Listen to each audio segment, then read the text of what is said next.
Ayon sa kanila noon, ang Gmelina raw, ito ay makalason. Hanggang ngayon, maraming mga tao naniwala na ang Gmelina or gambahari, ito ay makalason ang bunga, ang bark at saka yung leaves niya.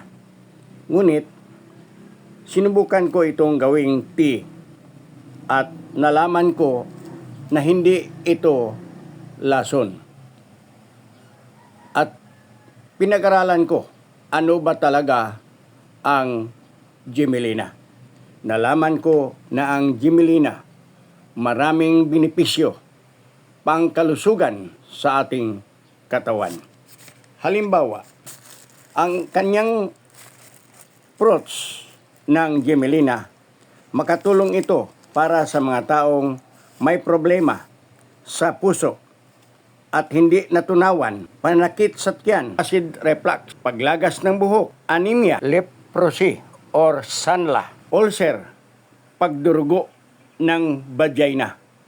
Maraming kagamitan ang bunga nito. Ang mga taong diabetic, pwedeng kumain ng bunga. Isang bunga kainin mo araw-araw with honey at makita mo ang epekto sa iyong problema. Ang prutas ng Gmelina, marami pang makagamitan tulad ng mga taong nagproblema ng lagas ang kanilang buhok. Ito ay makatulong ang Gmelina. Kainin mo, pwede mong kainin ang bunga or ilaga mo. Pero yung mga tao o yung mga babae na nagproblema dahil walang anak o walang bibi, pwede silang maglaga ng Gmelina at inumin araw-araw at makita nila magkabuo sila ng anak or magkabibi siya. Iyon ang benefits ng bunga ng Gmelina. Pero may iba pang kagamitan ang ibang parte sa Gmelina.